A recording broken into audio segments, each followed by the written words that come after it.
मित्रांनो नमस्कार. आजच्या भागामध्ये आता जी मंजू आहे ती स्वयंपाक बनवायला घेते, पण स्वयंपाकाला घरात काहीच नसतं नाश्ता बनवायला. तर ती म्हणते की आता सत्याला कसं सांगू मी, काय करू? तिच्या डोक्यात विचार चालू असतो. तर आता ती म्हणते की सत्याला तर काहीच सांगू शकत नाही आहे, कारण तर आता माझ्याकडे पेमेंट पण नाही आहे.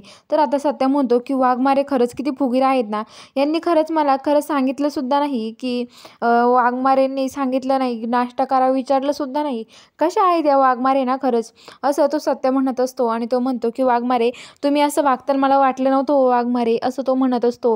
आणि आता तो लगेच मंजू मुद्दाम समोरून डबा घेऊन येते मोकळाच, आणि ती आतमध्ये येऊन किचनमध्ये येऊन म्हणते की सत्याला कसं सांगू, आता डब्याला द्यायला काहीच नाही घरात, मी एक मोकळाच डबा चालवला आहे, सत्याला कसं सांगू. ती मुद्दामहून मोकळा डबा भरत असते आणि ती डबा लावायला तिथे येते सत्याजवळ, आणि डबा बॅगेत ठेवायला लागते. तेवढा सत्याचा धक्का मंजूला लागतो आणि डबा खाली पडतो. तर खाली पडल्यावर डबा मोकळाच असतो सगळा. तर सत्या म्हणतो की वाघमारे काय आहे हे, आणि काय हो काही चालवलं नाही का तुम्ही डब्यावरती, मोकळा डबा कुठं चालवला आहे? तर आता लगेच मोकळा डबा काय चालवला आहे तुम्ही, असं म्हणतो. तर आता लगेच ती म्हणते की मोकळा डबा म्हणजे असं अहो मी चालले होते ऑफिसला, कारण पोलीस स्टेशनला मला जायचं आहे त्याच्यामुळं. तर आता सत्या म्हणतो मोकळा डबा कशाला चालवला आहे, नाश्ता काही करायचा ना, स्वतः पोटाला उपाशी कायला मारायचा, आपला राग डब्यावर कायला काढायचा, थांबा मी तुमच्यासाठी काहीतरी घेऊन येतो. आणि किचनमध्ये जातो आणि बघतो डबे उचकून, पण एका डब्यात काहीच नसतं. तो मंजूकडे येतो आणि म्हणतो की काय वाघमारे डब्यांमध्ये काहीच नाही आहे, काय केलं तुम्ही हे सगळं, कुठं गेलं डब्यातलं, आणि काय संपलाय किराणा, मग मला सांगायचं ना, तुम्ही सांगितलं का नाही? तर मंजू म्हणते की अरे सत्या मी आणणारच होते, पण काय झालं तुला माहिती का, काल आत्या आली होती आणि ती बळजबरी माझ्याकडून पैसे घेऊन गेली, त्यामुळं माझ्याकडे आता पैसेच नाही आहे किराणा आणायला, असं ती सांगत असते. सत्या म्हणतो की हो ना, अहो माझ्याकडे पण आता पैसे नाही आहेत, असं तो म्हणतो. तर आता लगेच ती म्हणते की पैसे नाही तर मग जाऊ दे ना सत्या, काही नाही एवढं, तर तू माझं पेमेंट झालं की मग मी आणते.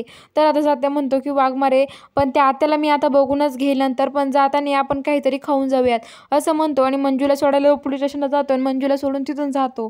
तर आता इकडं ज्या मम्मी साहेब आहेत त्या तिथं हॉटेलमध्ये बसलेल्या असतात एका, आणि तिथं आता त्या सुरवीनबाईला त्यांना बोलवून घेतात भेटायला.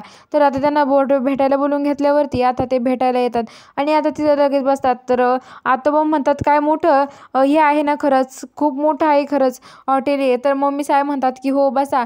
ते बसल्या बसल्या ते त्यांना नूडल्स आणि ते राईस आणि ते येतं, नूडल्स राईस आणि ते आल्यावरती आता लगेच तिथे नूडल्स राईस आल्यावरती आतोबा म्हणतात की वाव, आणि ते चायनीज वगैरे आलेले असतात, तर मग मोमोज आलेले असतात. तर मग आतोबा त्याला हात लावायला लागतात. तर मम्मी साहेब म्हणतात की त्याला अजिबात हात नाही लावायचा तुम्ही, ते अजिबात तुमच्यासाठी नाही, ते तुमच्यासाठी आहे पुढचं आणि हे माझं आहे, असं म्हणतात. तर आता लगेच आता ते म्हणतात ठीक आहे.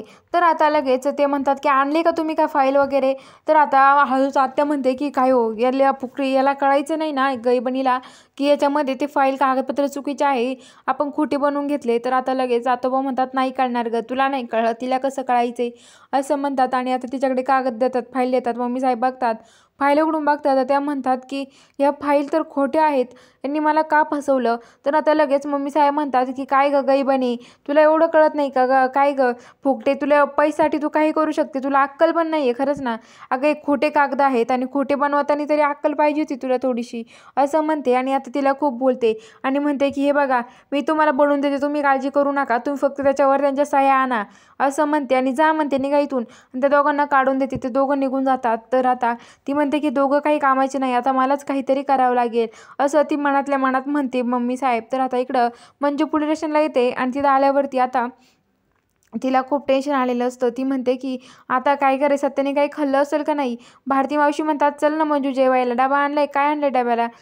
तर मंजू म्हणते की भारती मावशी आज डबा विसरले मी, त्या मावशीनंच डबा सांगितला आहे. तर आता त्या भारती मावशी म्हणतात ठीक आहे, त्या कधी येते काय माहिती डबा घेऊन, असं बोलत असतात. तर ती मंजू म्हणते थांबा मी सत्याला कॉल करून विचारते.